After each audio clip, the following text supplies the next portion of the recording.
ABC News World Headquarters in New York. This is World News Tonight with David Muir. Good evening, and it's great to have you with us here on a Wednesday night. Word coming in tonight that scare at a passenger flight, a young man, a student pilot, trying to breach the cockpit multiple times, and the news from Georgia involving some charges dropped against Donald Trump. But we do begin tonight with the heated battle over the future of TikTok here in the U.S.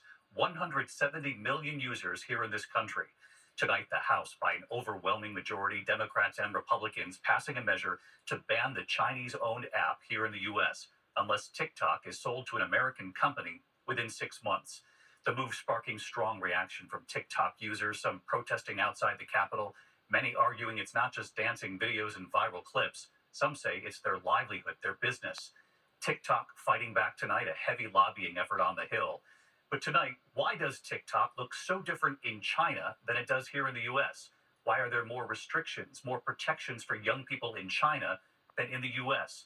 And if U.S. social media is banned in China, many are now asking, why allow a Chinese company to have such a large and influential presence here? Rachel Scott leading us off from the Hill tonight. Tonight, the House overwhelmingly voting to ban TikTok, the wildly popular social media app, unless it's sold by its Chinese parent company ByteDance. Lawmakers responding to concerns TikTok poses a national security threat and compromises the data of its 170 million American users. This bill therefore forces TikTok to break up with the Chinese Communist Party. This is not an attempt to ban TikTok. It's an attempt to make TikTok better. Tic-tac-toe. A winner. A winner. The FBI and top intelligence officials sounding the alarm, warning the Chinese government could use TikTok to access Americans' personal information. The problem is their ability to manipulate you. They already manipulate your algorithm based on what you like, and that can be innocent. All social media companies do that to try and tailor your feed, but it's a problem when the person in charge, or the entity in charge of manipulating, can be an adversary like the Chinese Communist Party. TikTok denies those allegations, but lawmakers now warning TikTok could interfere in the election. The risk in terms of propaganda, the risk to influence our election are just too severe. In China, Facebook, Instagram, and YouTube are banned completely, and the version of TikTok available over there is much different from what we get here. Listen to how a former Google executive described what kids see on the Chinese version of TikTok in an interview with 60 Minutes. They show you science experiments you can do at home, museum exhibits, patriotism videos, and educational videos. And they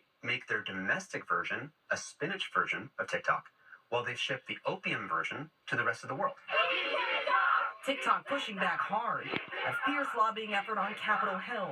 Online, users enraged. I'm literally shaking thinking about the possibility of this. Have there been talks about this before? Sure. This time, it's serious.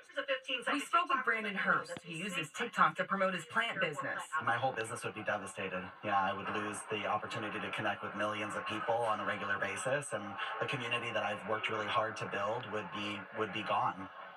How much of your sales are driven from TikTok? 100%. President Biden recently launched his own campaign, TikTok, to meet young voters where they are. But he says if this bill lands on his desk, he will sign it. If they pass it, I'll sign it. As president, Donald Trump once tried to ban TikTok by executive order, but now he's against a possible ban. He says it would help Facebook, which he's railed against. But Trump's change in tune also comes after he met with a top Republican donor who has a major financial stake in TikTok's parent company.